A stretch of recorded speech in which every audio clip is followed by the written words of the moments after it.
500 mariposas, descubriendo la piel de mariposa.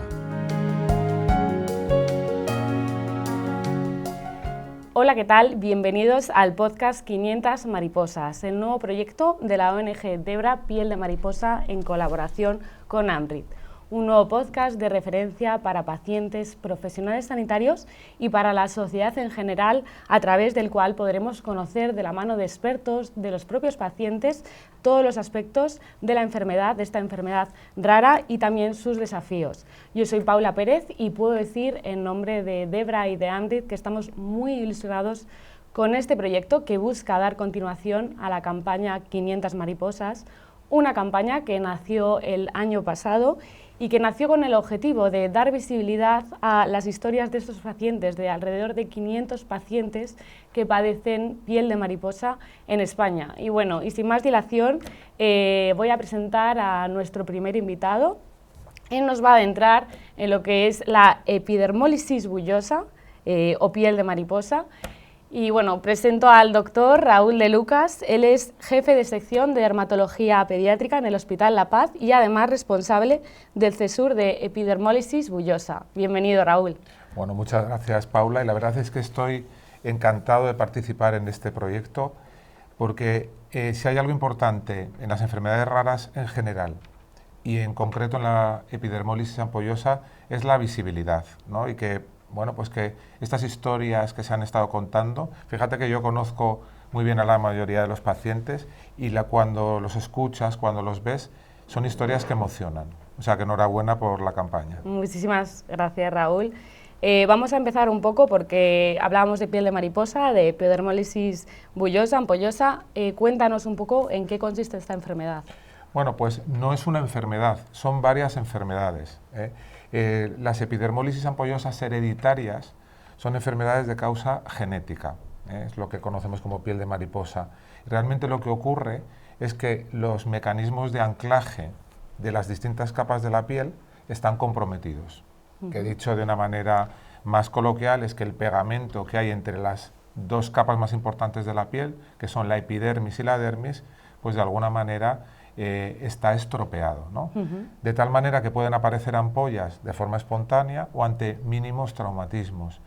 Y no solo en la piel, sino que hay formas que también tienen ampollas en otras localizaciones, en las mucosas, en el esófago, lo que complica mucho la evolución de estos pacientes. Empezando porque nacen con dolor y terminando porque pueden tener complicaciones internas y externas que hace muy difícil la vida, como habéis visto en estas experiencias, ¿no? ¿Y por qué piel de mariposa? Pues porque ellos lo dicen muy bien, porque tienen la piel tan frágil como las alas de una mariposa, ¿no? Todos alguna vez en la infancia, no lo hagáis, hemos cogido una mariposa y prácticamente se deshacen las alas entre los dedos, ¿no? Pues esto pasa muchas veces, sobre todo en el recién nacido. Fíjate, ayer vi por primera vez a un paciente de un mes y medio, y se dieron cuenta de que tenía una de estas formas, una forma juntural, porque al hacer la prueba del talón, a los bebés, cada vez que les hacen estas pruebas metabólicas, se movió, claro, les hacen daño por el pinchacito, y la enfermera se quedó con la piel en las manos, ¿no? Como las alas de una mariposa. Muy interesante. Y con todo lo que me has contado, ¿cuáles son los desafíos principales más comunes a los que se enfrentan estos pacientes, ¿no?, que padecen la enfermedad? Bueno, pues realmente, claro, hay que distinguir distintas formas de la enfermedad. Hay formas leves, hay formas moderadas y hay formas muy graves, ¿no? Pero en general todas cursan con dolor, ¿no? Si tú te has hecho una ampolla alguna vez caminando, pues sabes lo que duele una ampolla, ¿no?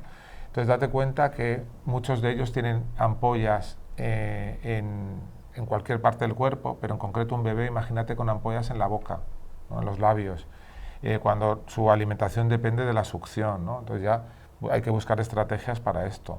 Luego también estos desafíos que tienen las familias de que se enfrentan a algo que muchas veces no tiene nombre. ¿Qué le pasa a mi hijo? ¿Qué le pasa a mi hijo y qué le va a pasar en el futuro? Porque estas enfermedades evolucionan muchas veces de manera diferente según las mutaciones, según bueno, pues el tipo de gen que esté afectado, ¿no? Y por otro lado también, cuando son conscientes de la propia enfermedad, pues entran, claro, tú cuando te das cuenta que no eres como los demás, eres un niño que has ido al colegio y en un momento determinado te miras al espejo o comprendes lo que tienes y tienen un componente emocional muy importante. Yo creo que todas las enfermedades cutáneas, crónicas, incluida la piel de mariposa, que posiblemente sea de las más graves que tenemos en dermatología, tienen ese componente de estigmatización. Los vemos raros, nos da pena o incluso sufren rechazo, ¿no? Entonces yo creo que es una carrera de obstáculos que tienen desde el momento del nacimiento, tanto el paciente como la familia, ¿no? Y bueno, pues son pacientes que nos enseñan mucho y también que necesitan mucha ayuda y mucho acompañamiento durante todo este tiempo. Pues precisamente con esto que me estás comentando, ¿no?, del acompañamiento, y como decíamos al principio, eres responsable de uno de estos centros de referencia, ¿no?, que tienen los pacientes en España.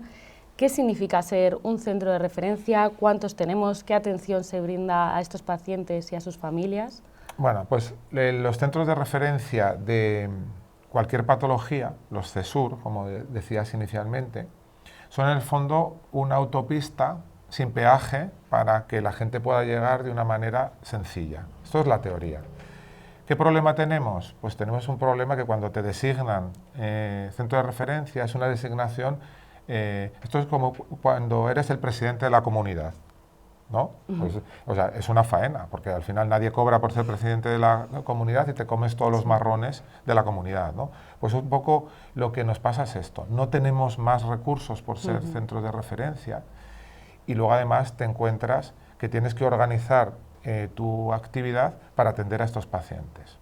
Dicho esto, merece absolutamente la pena. O sea, yo, vamos, no volvería a ejercer mi profesión sin tratar a estos pacientes, porque en el fondo son un reto y un poco da sentido a lo que nosotros somos como médicos y como dermatólogos. Pero bueno, estos centros de referencia, que hay dos en España, como muy bien has dicho, que son claramente insuficientes, pues atienden a los pacientes con epidermolisis ampollosa y sus complicaciones, que son muchas. Entonces supone organizarnos de una manera multidisciplinar, o sea, con muchas especialidades. Prácticamente, pues cada año vamos incorporando especialidades nuevas. ¿Qué especialidades entran en juego? Pues aparte de la dermatología, pediatría, nutrición, psiquiatría y psicología, cirugía, traumatología, cardiología, nefrología, bueno, se me olvida prácticamente, rehabilitación, odontopediatría y cirugía maxilofacial, oncología, desgraciadamente, porque son pacientes que tienen, muchos de ellos, predisposición a tener carcinoma de cutáneo, cuidados paliativos, bueno, es que te podría decir prácticamente anestesia, que es muy importante, anatomía patológica. O sea, cuando un hospital como el nuestro, como el Hospital La Paz, acepta a pacientes de toda España con esta patología, pues al final, vamos, no puede ser que solo el dermatólogo, enfermería, que se me había olvidado, ¿no? Que esto es una patología claramente en la que la enfermería tiene mucho que decir. O sea, casi tanto más que nosotros, ¿no? Por los cuidados.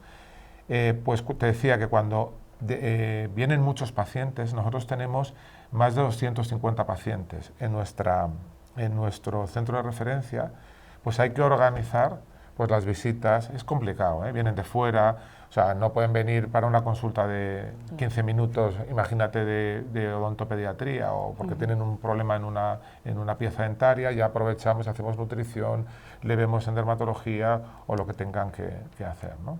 Vale. Y un poco ya yéndonos, ¿no?, a la consulta, tu consulta del día a día, ¿cómo abordas esa educación, apoyo a largo plazo de los pacientes y de sus familias? Pues mira, al final solo hay un secreto, que es, primero, desde luego, comprender la enfermedad, porque ellos además, y tú, que seguro que has sido paciente igual que yo, cuando vas a un médico, ¿qué es lo que valoras? Que te entienda. Exacto. Y que sepa de lo que estás hablando, porque claro, si tú vas a un médico porque te duele un pie y te está mirando la garganta, pues, y no te mira el pie. Entonces, lo primero es crear esa confianza, que es lo que llama todo el mundo relación médico-paciente, que es como un contrato en el que tú, como paciente, te pones en manos de un médico y confías en él. ¿no?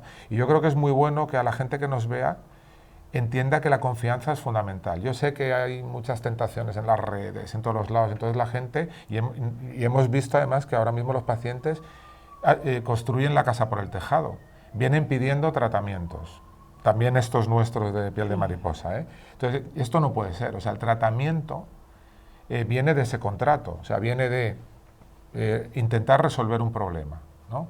Entonces, en el momento que entienden esto, pues la relación es muy fluida, incluso satisfactoria para ambos lados, ¿no?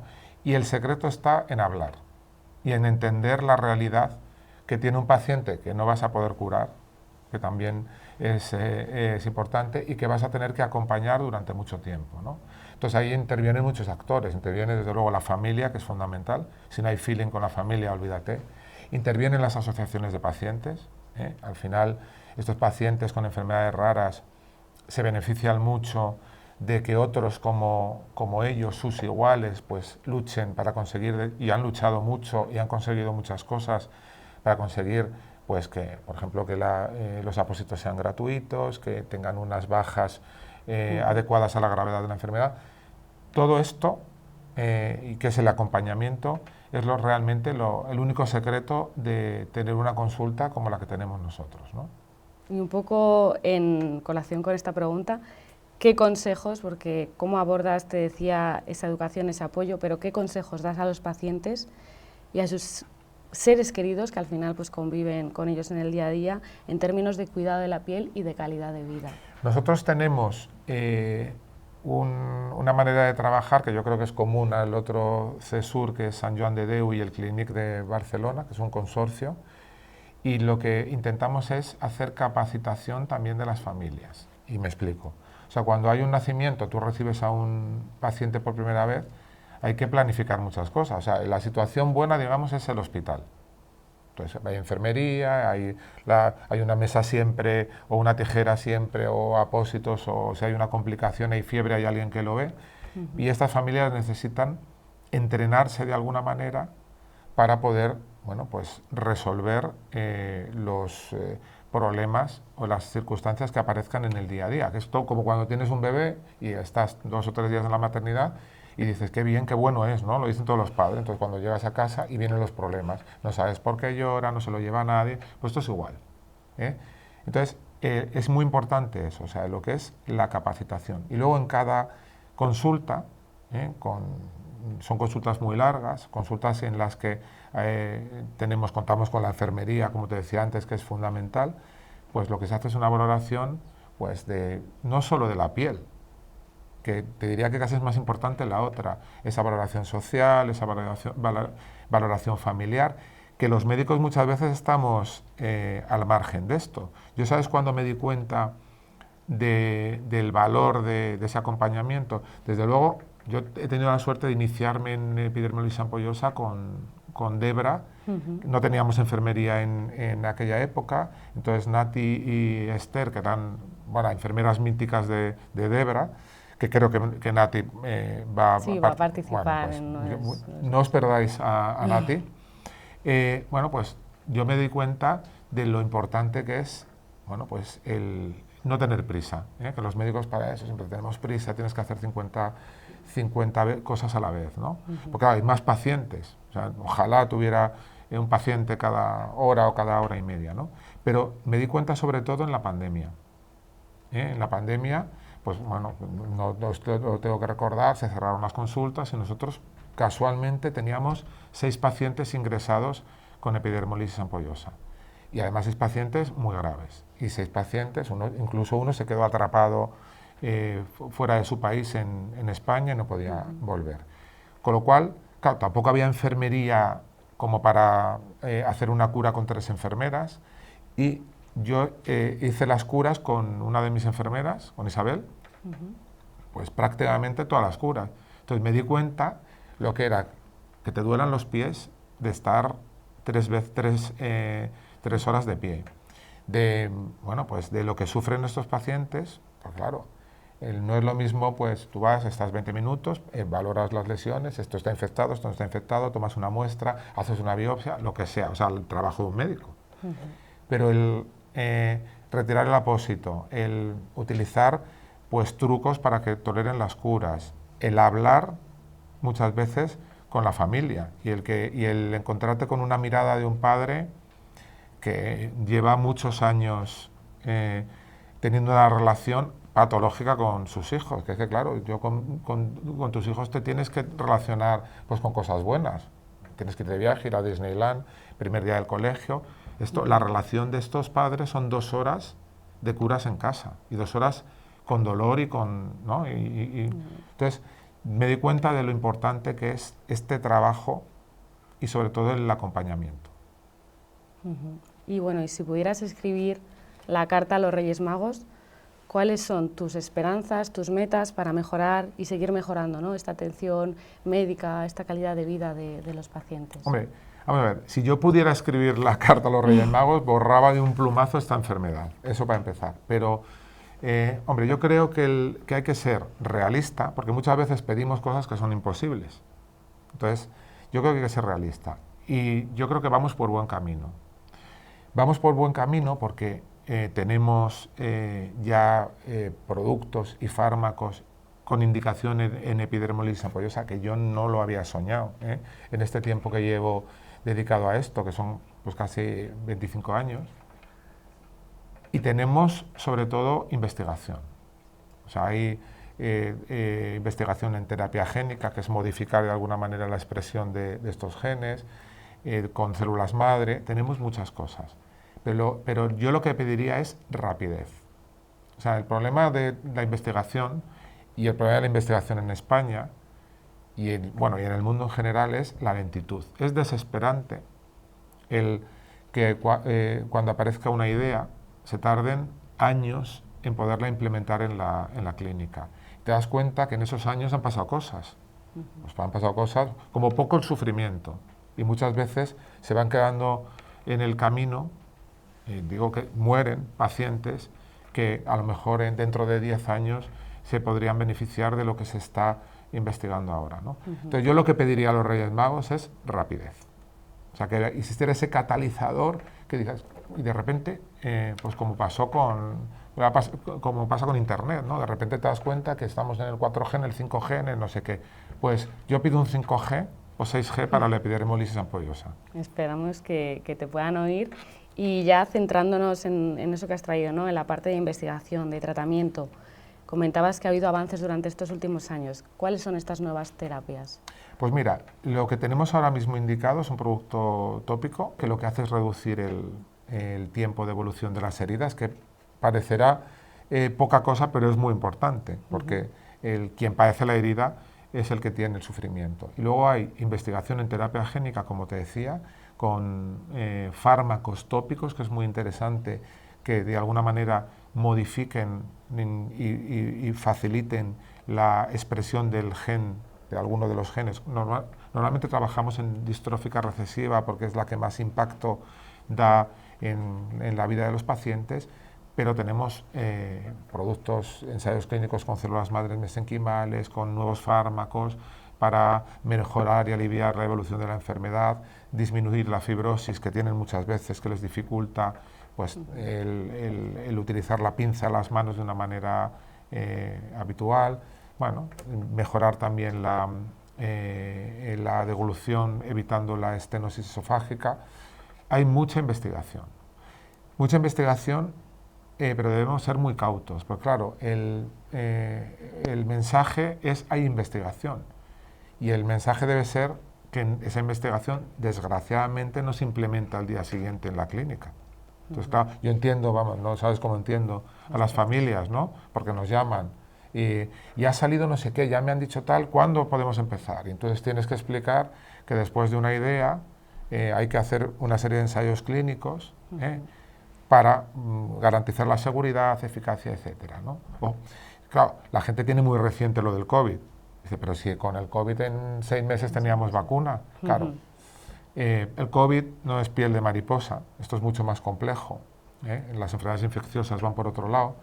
Y claro, el mundo se pone en marcha cuando hay una amenaza para todo el mundo. Entonces esto desgraciadamente, o bueno, también afortunadamente es una enfermedad minoritaria, una enfermedad rara, que no afecta a mucha gente, ¿no?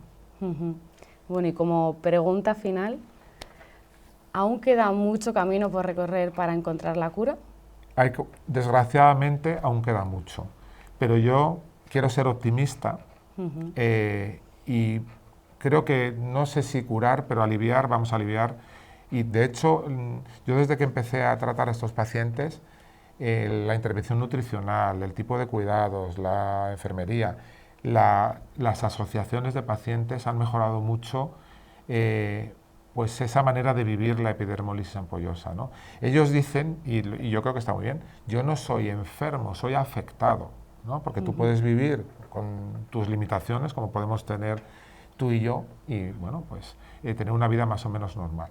Y luego también es muy importante, y yo creo que eso hay que insistir, es que el diagnóstico genético es fundamental.